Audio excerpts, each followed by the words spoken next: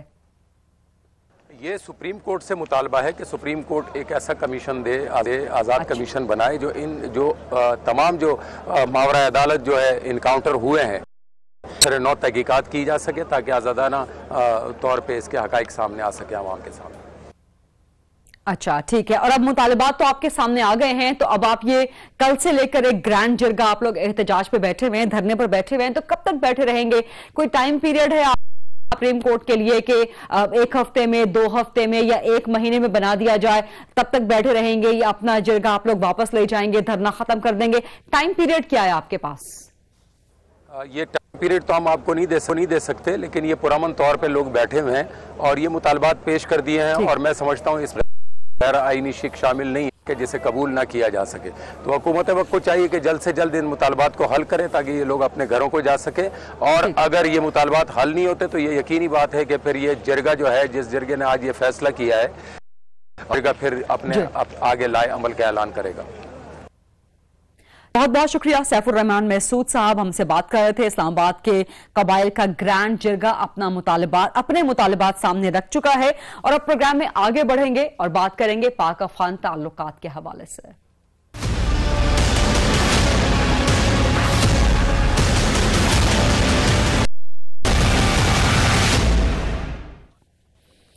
بدھ کو افغانستان کی طرف سے اعلیٰ وفد پاکستان آیا تھا، اور پاکستان میں بھی اعلیٰ سطحی وفد کے ساتھ اس کی ملاقات ہوئی تھی۔ ملاقات کا مقصد یہ تھا کہ کابل میں گزشتہ کچھ عرصے میں جو بہت بڑے بڑے اٹیکس ہوئے ہیں ان کے حوالے سے پاکستان اور مل کے دہشت گردی کے خلاف لایا عمل بنا سکیں۔ اگرچہ افغانستان کی طرف سے پاکستان پہ الزامات عائد کیے گئے، افغانستان کی خفیہ ایجنسی کے سربراہ معصوم ستانکزئی نے کہا کہ ناقابل تردید ثبوت ہیں کہ جو کابل میں پیدر پہ حملے ہوئے ہیں ان کی منصوبہ بندی پاکستان سے ہوئی۔ افغان وزیر داخلہ جو ہے وائس برما، انہوں نے کہا کہ جی ہم نے پاکستان کو کچھ سوالات کی فہرست دی ہے کہ افغانستان کو مطمئن کرے، لیکن ان تمام الزامات اور خدشات کے سائے میں ملاقاتیں دونوں طرف کی اعلیٰ سطحی وہ بھی جاری ہیں، اور اسی سلسلے کی اگلی کڑی کہ تہمینہ جنجوعہ سیکرٹری خارجہ ہیں، کل وہ ایک اعلیٰ سطحی وفد لے کے کابل جا رہی ہیں، وہاں پر بھی مذاکرات ہوں گے۔ تو پاک افغان تعلقات کی آئندہ کی نہج کیا بن رہی ہے، اسی حوالے سے ترجمان دفتر خارجہ جناب ڈاکٹر فیصل صاحب میرے ساتھ موجود ہیں۔ السلام علیکم ڈاکٹر فیصل صاحب، بہت شکریہ پروگرام کے لیے۔ پہلے یہ بتائیں کہ جو الزامات ہیں افغانستان کی طرف سے پاکستان پر عائد کیے جا رہے خدشات ہیں، لیکن خوش آئند ہے کہ ان الزامات خدشات کے سائے میں ملاقاتیں کم از کم بات چیت کا دروازہ کم از کم کھلا ہوا ہے، اور اب کل تہمینہ جنجوعہ کی قیادت میں اعلیٰ سطحی وفد بھی جا رہا ہے افغانستان۔ تو پاک افغان تعلقات کی سمت کیا بن رہی ہے؟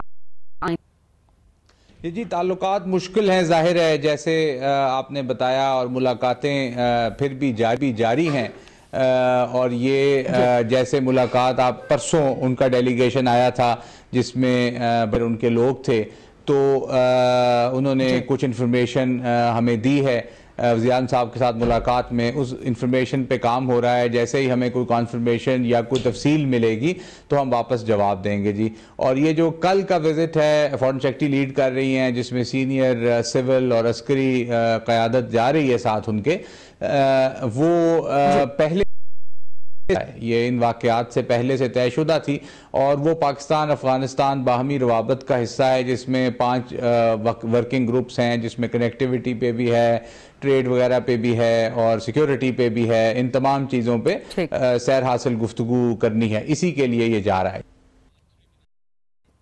ٹھیک ہے ڈاکٹر فیصل، افغان خفیہ ایجنسی کے سربراہ نے کہا کہ ناقابل تردید ثبوت ہیں کہ افغانستان میں حملے پاکستان کی سرزمین سے پلان ہو رہے ہیں، اور کچھ سوالات دیے ہیں، ایسا کہا افغان وزیر برمک نے۔ تو کچھ تفصیل آپ اس کی بتا سکتے ہیں؟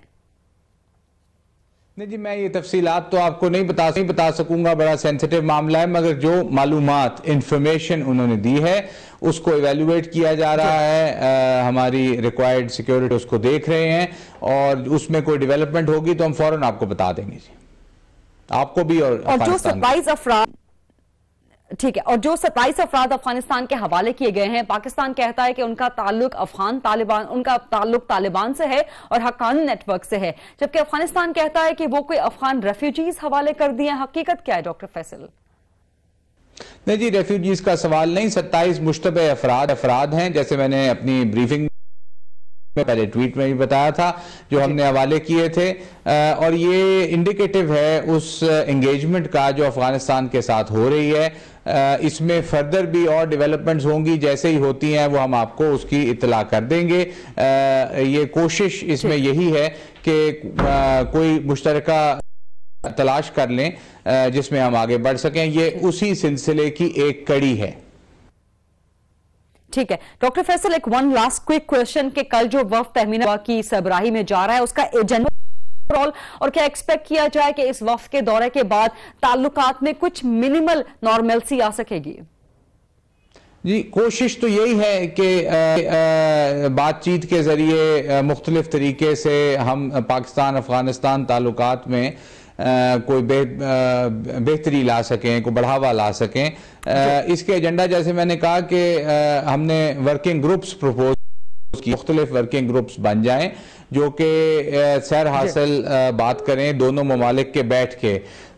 وہ ورکنگ گروپس جو ہیں وہ ملیں گے وہاں پہ اور اس میں کافی تفصیل سے بات ہوگی، باقی بات ہو سکتی ہے یہ تو اب کل واپس آتے ہیں وہ تو پھر پتہ چلے گا جی کیا صورتحال بنتی ہے۔ ٹھیک ہے، بہت بہت شکریہ دفتر خارجہ ڈاکٹر فیصل صاحب پروگرام میں بات کرنے کے لیے۔ یہ تھا آج کا پروگرام، دیکھنے کا شکریہ۔ I'll see you tomorrow. اللہ حافظ۔